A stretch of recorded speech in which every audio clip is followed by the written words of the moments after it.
你知道世界上体型最大的猫科动物是谁吗？你见过比狮子跟老虎还要大的猫科动物吗？一提起大型猫科动物，首先浮现在我们脑海中的肯定是狮子与老虎这种大型野兽。确实，它们的确很大，但在欣赏它们的同时，很多人都忽略掉了比狮子和老虎一样凶猛且可怕的其他大型猫科动物。你知道吗？在地球上共生活的有38种不同种类的猫科动物，无论是其中的哪一种，都具备非常凶猛且残忍的性格。它们之间的大多数都在不同程度上能够威胁到我们人类的生命，只不过出于体型大小不同，从而限制了它们的知名度与可怕程度。今天这期视频，黑兔给各位领导找出了世界上体型最大的10种猫科动物，带各位领导一起了解一下这些凶猛的大猫。大家好，我是黑兔，喜欢这类视频的领导，劳烦您帮忙点个赞支持一下，记得长按点赞3秒，给黑兔个霸气鼓励，谢谢。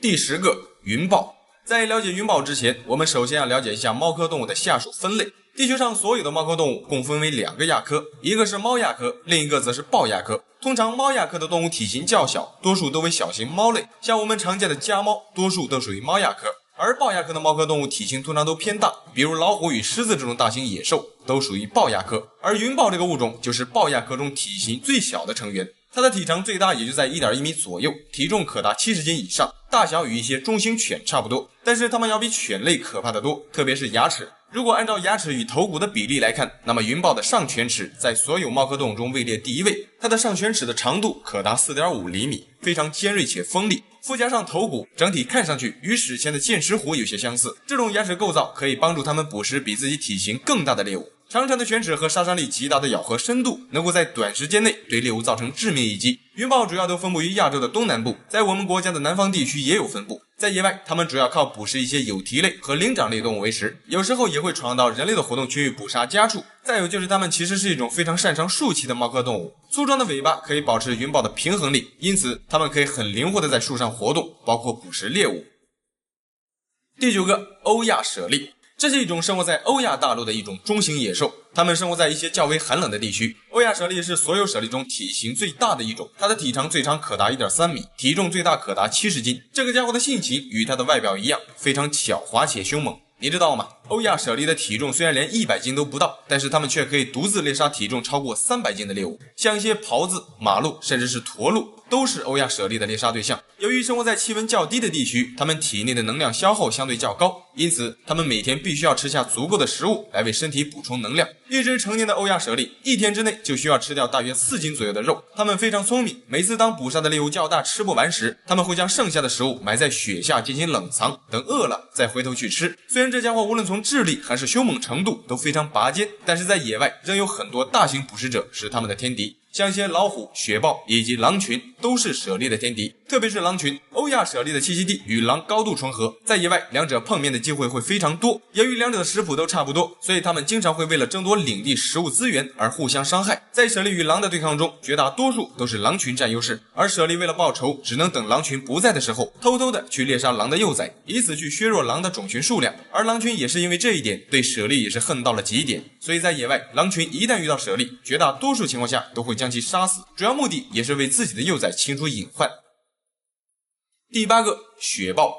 丛林中有丛林之王，草原上有草原之王，而雪豹则是雪山之王。雪豹主要都分布于我们国家的青藏高原以及天山山脉附近的一些高山地区。雪豹的体型中等，它的体长最长可达 1.2 米以上，体重可达100斤以上。它的身上长有黑白色的斑点，这种皮毛颜色在高原地区是一种绝佳的保护色。当雪豹出现在一些岩石地区时，它的皮毛颜色与周围的环境能够很好的融汇在一起，让人很难发现。它们经常会利用周围的环境潜伏在一些岩石上，等待猎物的出现。在这里，它们的主要猎物就是岩羊，因为在高原地区动物种群稀缺，并没有很多种类的猎物可供雪豹选择，而这种生活在高原地区的岩羊就是雪豹最佳的猎杀对象。但是想要成功猎杀一头岩羊，往往需要付出很大的代价。因为岩羊这种动物作为一种食草动物，为了避免被其他大型掠食者捕杀，它们经常会选择将自己的栖息地安置在一些海拔1000到5500米高的距离悬崖较近的地方。然而雪豹想要成功猎杀一头岩羊，就需要到这些危险的地方进行捕猎。在这种环境下，一个不小心就有可能失足摔落悬崖，但即便是这样，雪豹也不得不冒险一试。再尤其是雪豹这个物种的大多数只适合生活在高海拔地区，因为它们对低海拔地区的病菌和湿热的天气抵抗力很低，一旦进入低海拔地区就会患有各种疾病，因此野生的雪豹只能生活在食物稀少的高原地区。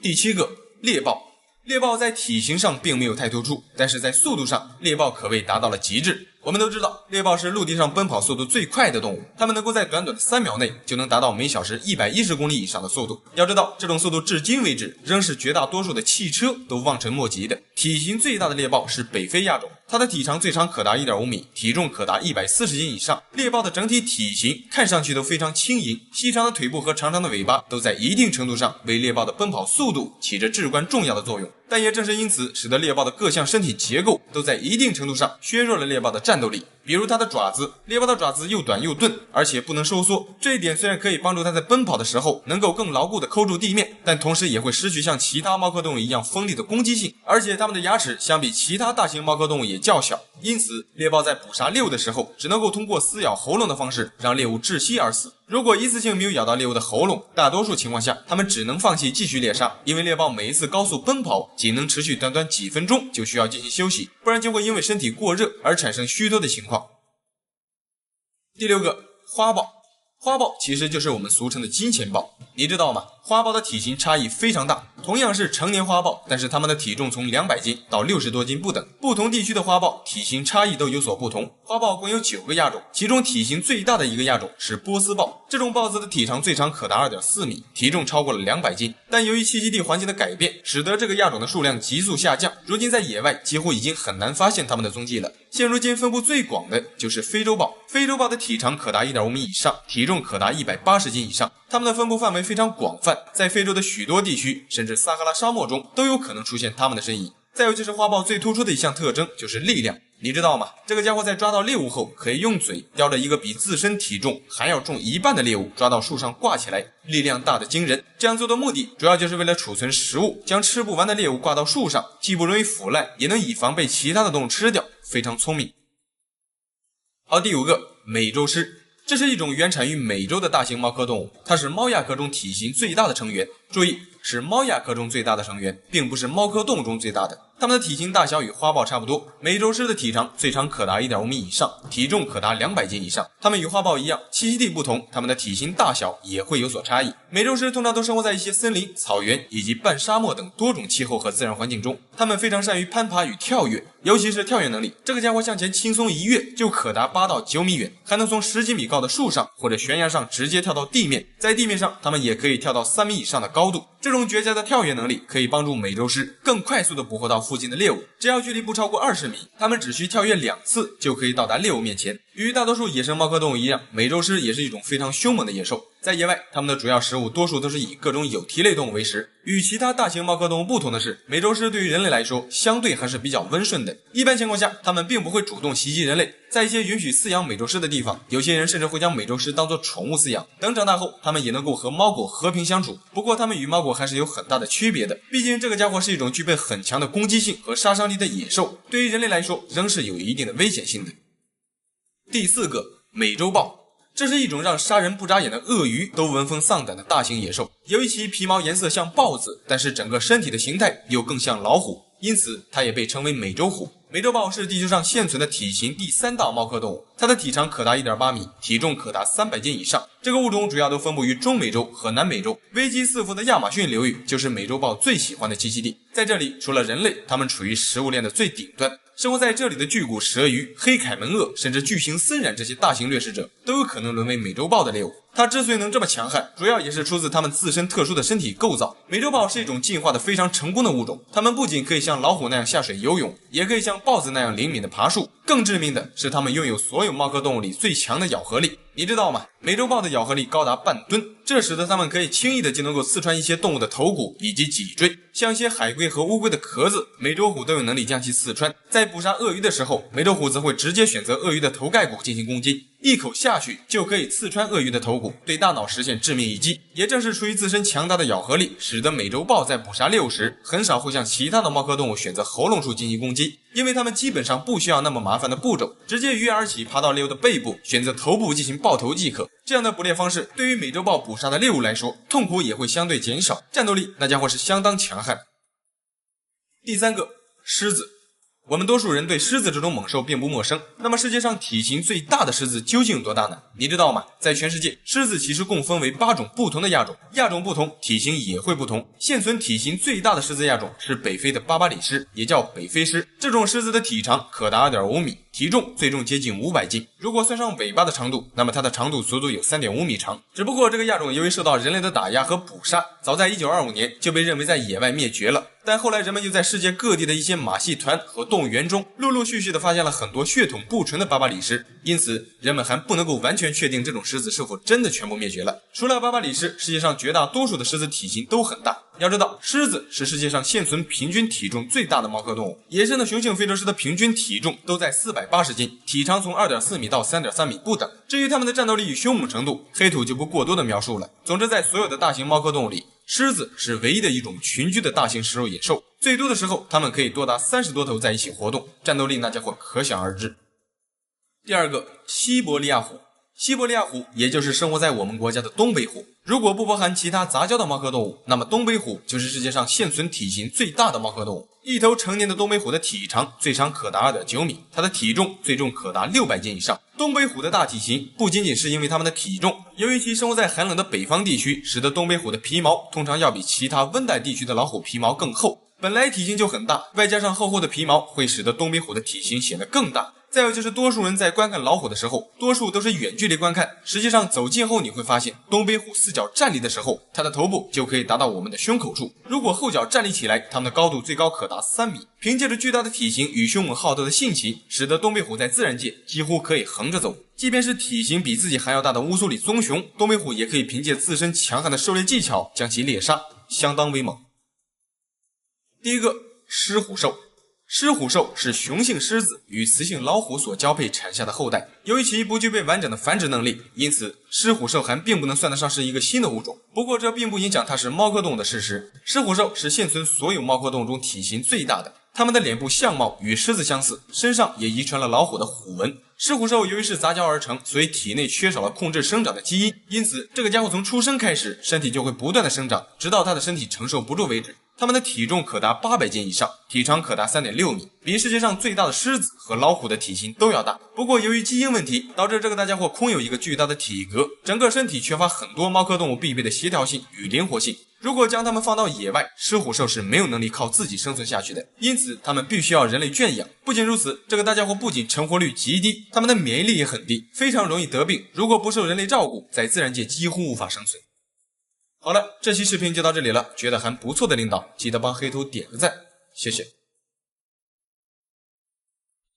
兔子急了真的会咬人吗？你知道被兔子咬上一口究竟有多可怕吗？兔子这种动物在我们的印象里大多数都是可爱的，很多人都会将它们当作宠物饲养。然而让人意外的是，兔子竟然有能力咬断人类的手指，听上去可能很不可思议，但这是事实。兔子的咬合力虽然不高，但是它们长有非常锋利的大门牙，锋利程度其实一点都不次于狮子与老虎这些大型猛兽。在吃草的时候，兔子的上下2排牙齿会来回切割摩擦，就犹如2把菜刀在切草一样，非常锋利。一旦它们受到惊吓或者患上疾病身体不适时，就很有可能会出现咬人的行为。在世界各地，兔子咬伤儿童手指的事件发生过很多次，所以对于儿童来说，兔子也是有一定的危险性的。当然，这也要取决于什么样的兔子。兔子的种类分为很多种，今天这期视频，黑兔给各位领导找出来世界上最奇特的8种兔子，带各位领导一起认识一下这些可爱的物种。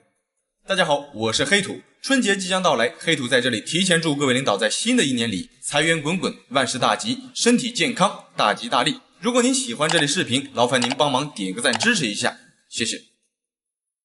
好，第8个，世界上最大的兔子，巨型花米兔。这是世界上体型最大的兔子品种，它原产于比利时的法兰德斯。这个家伙的体重最重可达20斤以上，体长最长可达 1.3 米。凭借着巨大的体型，为自身带来了极高的回头率。也正是因此，在当地很多商店的老板都会将这种巨型兔子当作招财猫饲养。之所以会有这种说法，主要原因就是将这种巨型兔子饲养在自己的商店门口，很容易的就可以吸引到路人的目光，从而间接性的可以为自己的商店带来一定的客流量。不过想要饲养这样一只大兔子，花费开销会非常大。巨型花名兔体型大，吃的自然也就多。据说这个家伙一年就能吃掉4000多根胡萝卜，每天单是吃喝就需要花费约10英镑左右，折合成人民币约为80多块。一年下来，但是这个家伙的开销就高达2万多元，而且每次吃饱后他们就会睡觉，活动量并不大。可能也正是因此，才使得他们能够拥有如此巨大的体型。这种兔子性格温顺，在当地很多人都会将它们当作家庭宠物饲养。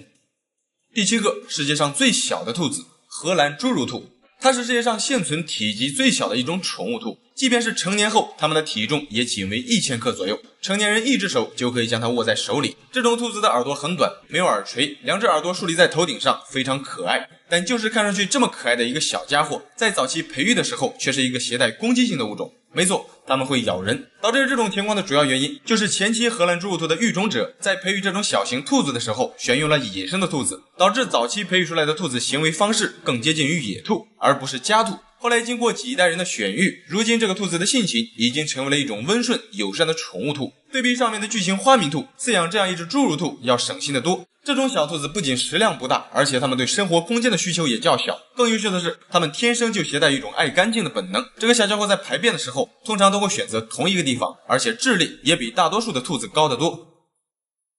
第6个，腿最长的兔子——北极兔。当它们坐在地上时，看上去圆丢丢的一团非常可爱，但一旦它们站起来，你就会发现大长腿有时候也会拉低自身的颜值。它们的行走方式也是千奇百怪，非常可爱。北极兔是生活在地球最北部的一种兔子，它们的体型很大，成年的北极兔不算尾巴，体长就可以达到70厘米以上，体重最重可达10斤以上。它们的大小与一些狐狸接近。北极兔的皮毛很厚，但是它体内的脂肪就占身体的近 20%。厚厚的皮毛可以帮助它们抵御寒冷，并保存热量。由于冬季的北极地区环境恶劣，食物资源稀缺，在这期间，它们只能靠吃一些木本植物与苔藓第一生存。等到温度回升的时候，它们才能吃到一些浆果、树叶。再有就是北极兔的皮毛颜色是会跟随季节变化的。它们与其他具备伪装的动物一样，到了春天，它们的皮毛颜色就会从白色逐渐变成蓝灰色，到了夏天则会变成灰褐色。这种特征可以帮助北极兔更好的伪装自己，以此去躲避天敌的捕杀。再有就是它的长腿，虽然微微拉低了北极兔的整体颜值，但另一方面也为它带来了每小时高达60公里的奔跑速度。好，第5个，毛最长的兔子——安哥拉兔。安哥拉兔也被称为长毛兔，这种兔子的毛发非常发达，如果第一次见到它，很多人都会误以为这是一种毛绒玩具。它们的毛发长度最长可以长到 36.5 厘米长，看上去非常巨大，但实际上这个家伙的体重仅为5斤左右。巨大的体型都是靠蓬松的毛发彰显出来的，实际上它们的体型并不大。这种兔子起源于土耳其的首都安哥拉，自1723年由英国海员将其带到法国后，安哥拉兔就被传到了全世界的很多地方。现如今，安哥拉兔共分为法国安哥拉兔、英国安哥拉兔、德国安哥拉兔和巨型安哥拉兔等等多种不同地域的品种，其中毛发最长的品种就是英国安哥拉兔。它们的毛色也不仅仅只有白色，除了白色，还有黑色、灰色和深褐色等等多种颜色。这种兔子由于其厚长的毛发，导致它的身体非常不耐热，而且定期还要为它修剪毛发，因为一旦毛发过长，一些脱落的毛发就可能会在它们进食的时候顺着它的嘴巴吃下去。然而它们的消化系统无法将这些毛发顺利的排出，就会造成致命的消化道阻塞，情况严重就会导致死亡。因此每过90到120天就需要为它修剪一次毛发，以防消化道阻塞。第4个，耳朵最长的兔子——英国垂耳兔。这是一种拥有所有兔子中最长耳朵的品种。这种兔子的耳朵长度最长可达75厘米以上，它们的体型较大，成年体重通常都可以达到10斤以上。英系垂耳兔虽然看上去比较呆，但实际上它们非常活泼好动，而且性格也非常温顺。英系垂耳兔只是众多垂耳兔中体型最大的一种，它的耳朵是所有垂耳兔中最长的。在欧洲，除了这种大型垂耳兔，还有很多种小型的垂耳兔。这类的兔子都有一个共同的特征，就是胆子非常小。它们一旦听到一些突发的声响，就会表现出惊场现象，也就是特别容易受到惊吓。一旦受惊，垂耳兔的精神就会高度紧张，从而引发一系列的严重后果。如果惊吓过度，很有可能会暴毙而亡。因此，它们需要一个相对安静舒适的环境，才能健康成长。这种兔子的汗腺不发达，因此它们非常怕热，本身就长有非常浓密的毛发。一旦温度过高，它们不能通过出汗的形式去调节体温，只能趴在地上，利用地面传导以及加快呼吸的次数去散发体内的热量。如果想要养一只垂耳兔当宠物，一定要提前了解它们的生活习性，以免对这种可爱的兔子造成意外伤害。第3个，速度最快的兔子——欧洲野兔。这是一种原产于伊比利亚半岛的野兔，虽然名叫欧洲野兔，但它们的分布范围已经遍布世界上的大部分地区。这种兔子的体型较大，它的体长可达70厘米，体重可达10斤以上。欧洲野兔主要都生活在一些开阔的田野中，在野外，它们经常会遭到其他大型食肉动物的捕杀。面对那些大型捕食者，为了保命，欧洲野兔只能选择拼命奔跑，因为除了逃命，它们基本上没有其他的办法去对付那些大型捕食者。也正是因此，使得欧洲野兔练就了一身非常强悍的逃跑方式。在奔跑时，它们的最高速度可达每小时72公里，而且它们还能在高速奔跑时快速的躲避和改变方向。如果有需要，它们也能够潜入水中，通过游泳去逃避捕食者的猎杀。逃跑手段那是相当强悍，像一些奔跑速度较慢的食肉动物，想要吃上一口欧洲野兔肉，那是相当困难的，因为在野外通常只有一些大型猛禽和一些速度较快的猫科动物能够将其猎杀。如果在一些比较开阔的草地上，绝大多数动物是根本跑不过它的。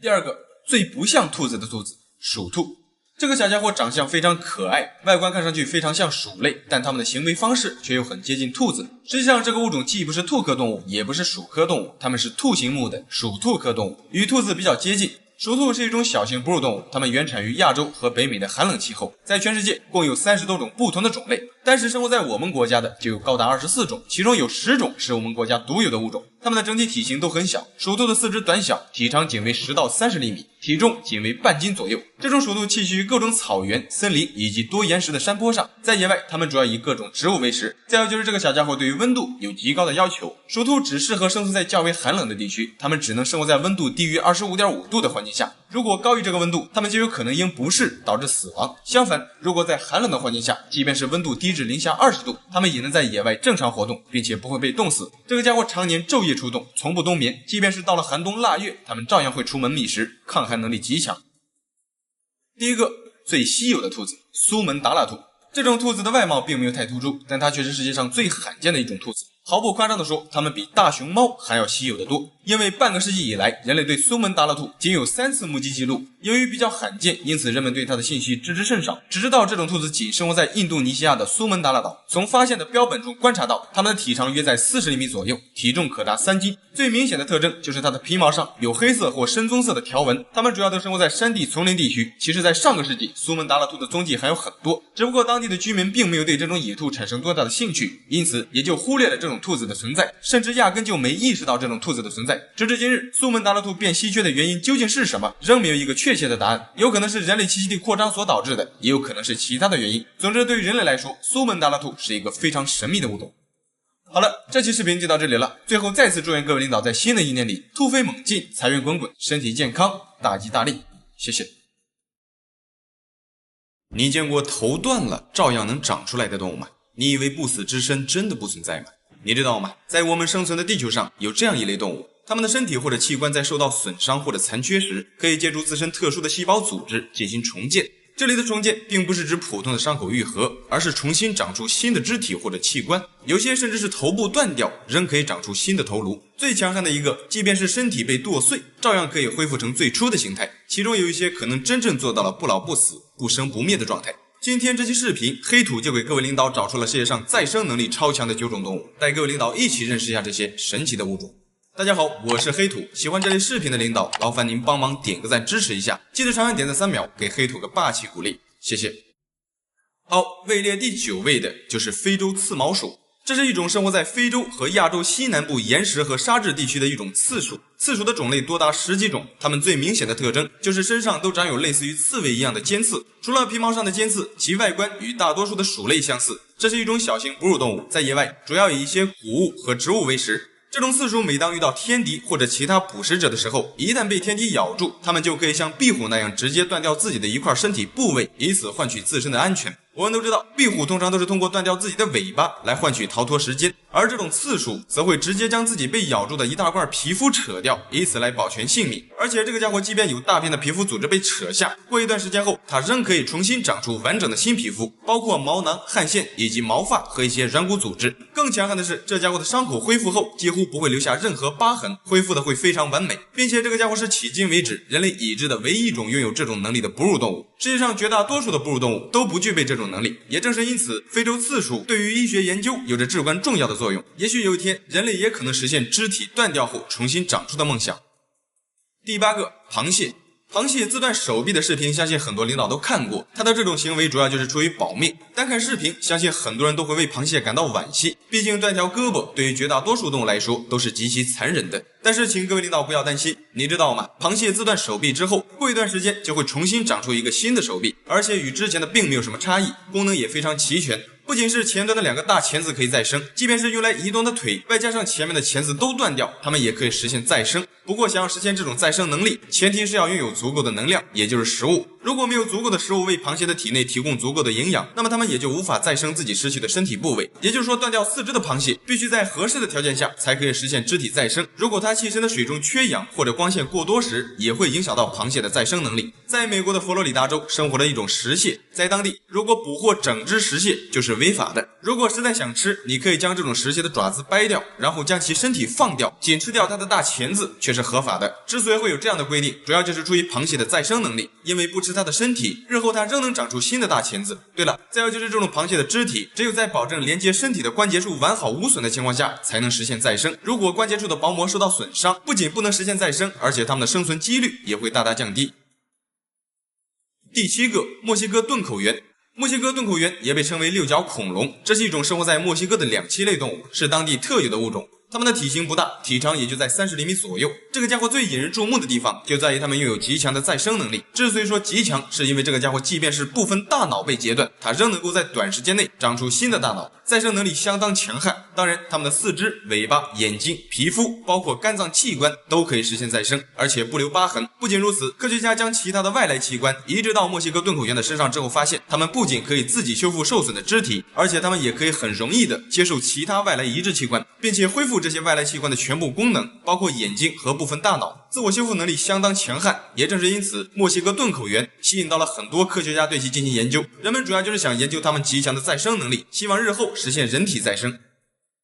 好，第6个，海蛇尾。这是一种与海星很相似的棘皮动物，它们与海星是近亲。这个家伙即便全身被剁碎，仅剩下一条腿，它仍能完好的活下去。它们的种类有很多，在全世界有多达2000多种。这个家伙的移动速度要比海星快得多，它们动作非常灵敏，由于移动起来，它们的手臂会像蛇一样蜿蜒前行，因此被称为海蛇尾。这个物种的分布范围非常广泛，在全世界的海洋中均有分布，水深从几百米到6000多米的深海处都有可能出现它们的身影。海蛇尾最特别的一处就在于它们能够将自己的身体一分为2，椎间盘和手臂丢失的部分都会重新生长成一个新的个体，也就是说，从它们身上掉下的一个触手，这个触手就会逐渐的生长成一个崭新的海蛇尾。当然，它们也具备肢体截断后重新再生的能力，只不过这个家伙是截断的另一半肢体会变成一个新的个体，然后自身也可以重新生长出新的手臂。听起来可能有点绕，其实简单点理解，海蛇尾的这种现象就是无性繁殖。不过它们是通过分裂形式将自己一分为2，每一只海蛇尾在1年之内就可以产生大约15个新个体。除此之外，这个家伙其实还是一种非常古老的生物，它们在距今约5亿多年前就已经出现在地球上了，比我们人类要早得多。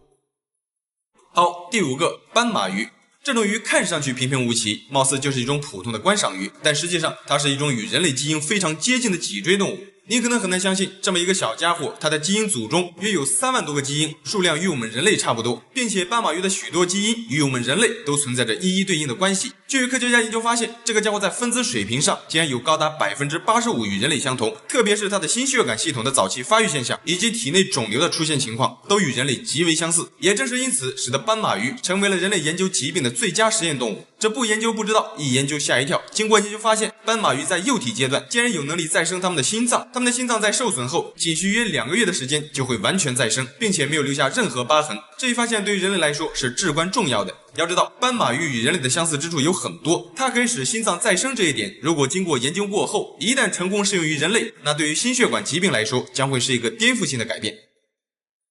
好，第4个，蜥蜴。蜥蜴类动物可能是我们人类最多了解到的断尾再生的动物了，最广为人知的就是壁虎。壁虎也属于蜥蜴的一种，每当它们遇到危险时，它们就会将自己的尾巴断掉，断掉的尾巴会掉在地上，像活物一样扭动，以此去分散捕食者的注意力，为自己换取逃生的时间。这种现象叫做自劫。其实除了壁虎科动物，像一些蛇蜥科、蜥蜴科以及蛇龙子科的蜥蜴都具备断尾再生的能力。断掉尾巴的蜥蜴虽然不会致命，但也会产生一些负面的影响。失去尾巴后，蜥蜴的奔跑速度和攀爬能力以及平衡能力都会受到一定的削弱。不仅如此，在蜥蜴的尾巴中会储存着很多脂肪，失去尾巴后，对于蜥蜴来说也会失去自身的一些能量，因为有时候蜥蜴在找不到食物的时候，也会选择吃掉自己的尾巴。例如石龙子这种蜥蜴，有时候就会吃掉自己的尾巴，以获取其中储存的能量。更可怕的是，没了尾巴的雄性蜥蜴，在寻找配偶这件事情上，也会受到很大的打击。因为在蜥蜴的世界里，没有尾巴，它的吸引力与社会地位会大幅降低。所以说，并不是蜥蜴喜欢断尾，毕竟不到万不得已、生死攸关的时候，谁会拿自己对异性的吸引力开玩笑呢？好，第3个，蝾螈。你知道吗？蝾螈其实有很多种，但是生活在我们国家的蝾螈科动物就有多达23种，在全世界范围内共有多达77种不同种类的蝾螈，其中绝大多数的蝾螈都具备再生能力，它们也可以对自己的肢体、皮肤、器官以及大脑实现再生，而且是不留疤痕的再生。经过科学家研究发现，在蝾螈的体内有一种被称之为巨噬细胞的免疫细胞，这种细胞对蝾螈的再生能力起着至关重要的作用。当这种巨噬细胞被移除后，蝾螈便会失去再生能力，反而会从之前的不留疤痕形成了疤痕组织。如果可以将蝾螈这种形成新组织的过程反向工程到人体中，对于人类来说，或许在一定程度上可以实现不老。不仅如此，要知道蝾螈不仅能够再生肢体，它们还可以再生体内的器官。正是由于其出色的再生能力，使得蝾螈这个物种成为了人类研究逆向工程的主要目标之一，渴望日后能够将蝾螈的这种极强的再生能力应用于人类身上。第2个，水螅。这个家伙在一定意义上，它们可以称得上是永生的物种。水螅是一种微型的多细胞无脊椎动物，它们原产于温带和热带地区，生活在淡水中，通常在一些水沟中的水草或者枯叶上就可以找到它们。这种生物的体型很小，它们的体长通常也就在几毫米，最长也就在3厘米左右。水螅还有另一个可怕的名字，被称为9头蛇。之所以会有这样的称号，是因为水螅可以像西方神话里的9头蛇一样，它们的头部被切断了之后可以实现再生，而且水螅被切断的每一半身体部位都会重新实现再生，头可以生出脚，脚也可以生出头。如果从2头分别切开，中间的一部分将会同时生出头和脚，再生能力极强。不仅如此，更强悍的是，这家伙几乎可以实现长生不老。1988年，科学家在对水螅长达4年的研究后发现，在这期间，水螅几乎不会老化，而且它们的死亡率极低。在一定意义上，它们似乎拥有长生不老的能力。之所以说它长生不老，不仅是水螅的老化迹象不明显，主要就在其拥有能够不断分裂繁殖的干细胞，可以让自己无限的向外进行无性繁殖。